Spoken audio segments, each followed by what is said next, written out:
Ayon mismo kay Pinoy bowling legend na si Rafael Paeng Nepomuceno na 12 taong gulang lamang siya nang madiskubre niya ang bowling na ginagamitan ng malalaking bola habang nasa Baguio at kasama ang kanyang ama na naglalaro ng golf sa University of the Philippines para sa isang Filipino-American golf tournament sa Camp John Hay. Aksidente raw silang napunta sa isang bowling center nang biglang umulan ng malakas at naghanap ang mga manlalaro ng masisilungan pag-uwi niya mula sa Baguio. Sinabi ni Paeng, natuwa siya nang may isang junior league sa bowling para sa mga kabataang kaedad niya. Napansin naman ni Paeng na mabilis niyang natutunan ang bowling. Sa edad na 15 taong gulang, siyang nagkampiyon sa Philippine Junior Masters Championship at magmula noon, tinutukan na raw niya ang naturang sport.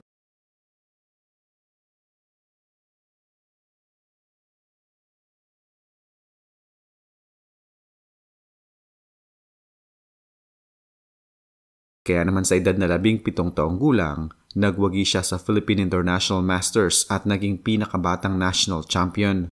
Nasundan pa ang mga parangal na nakukuha niya sa bowling. Sa edad na 19 noong 1976, nanalo siya ng Philippine Open, Asian Championships at Bowling World Cup. Siya ang itinanghal na pinakabatang world champion. May 3 rin siyang Guinness World Records. Ang pagiging youngest world champion, ang natatanging atleta sa mundo na nanalo ng titulo sa iba't ibang dekada at ang may pinakamaraming titles na napanalunan sa kanyang karera na may 133 titulo.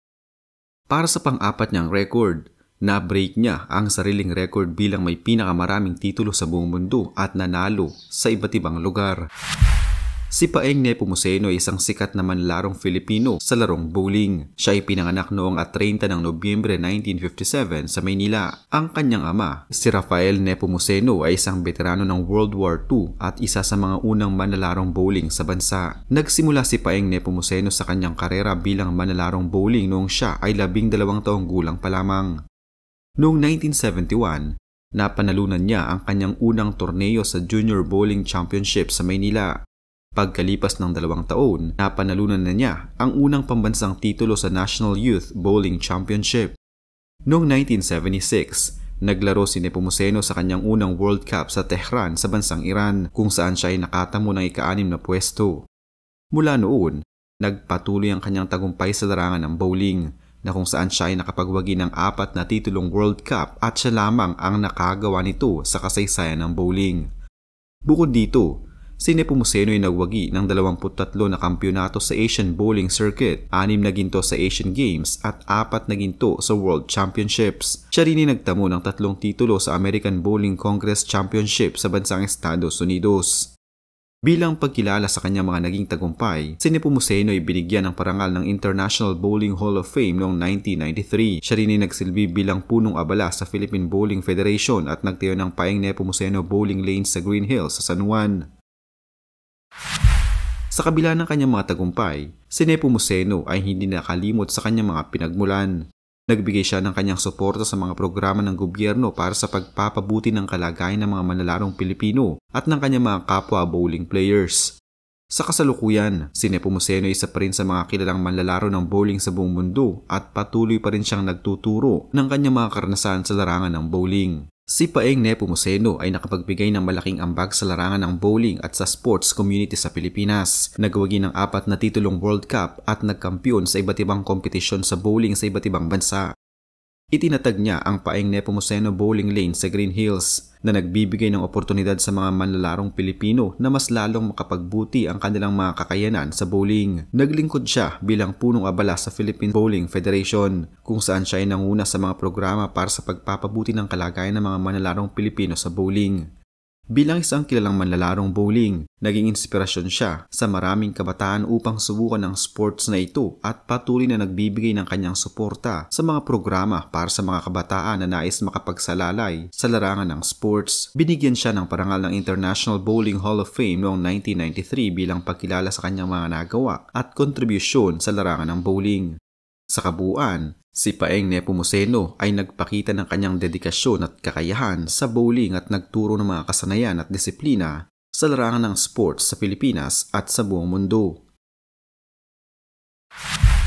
Siya ang itinanghal na pinakabatang world champion. May 3 na siyang Guinness World Records, ang pagiging youngest world champion, ang natatanging atleta sa mundo na nanalo ng titulo sa iba't ibang dekada, at ang may pinakamaraming titles na napanalunan sa kanyang karera na may 133 titulo para sa pang-4 niyang record na break niyang sariling record bilang may pinakamaraming titulo sa buong mundo at nanalo sa iba't ibang lugar.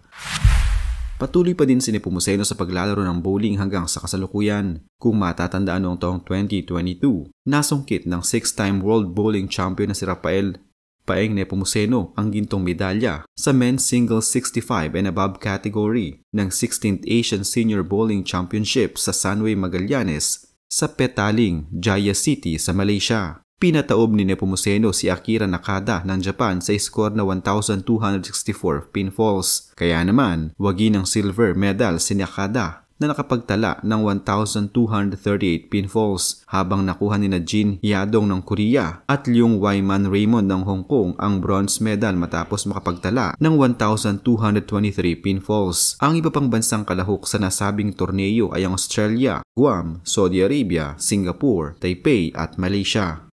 Kaugnay nito, lubos na nagpapasalamat si Nepomuceno sa Philippine Sports Commission o PSC, Philippine Bowling Federation Incorporated o PBF, at Philippine Senior Bowlers o PSB sa ibinigay na suporta sa kanya. Pinuri naman ni Philippine Olympic Committee o POC Chairperson at dating Bowling Association President Steve Hontiveros ang nasungkit na tagumpay ni Nepomuceno. Sa ngayon ay isang senior lecturer at professor si Paeng Nepomuceno sa University of the Philippines. Pinagkatiwalaan siya ng Philippine Bowling Federation at advisor sa Philippine Men's and Women's Bowling Team.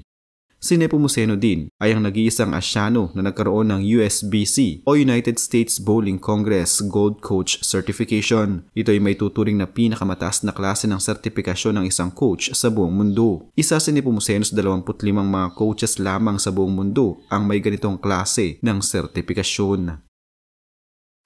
Much needed big game. There it goes. It looks good.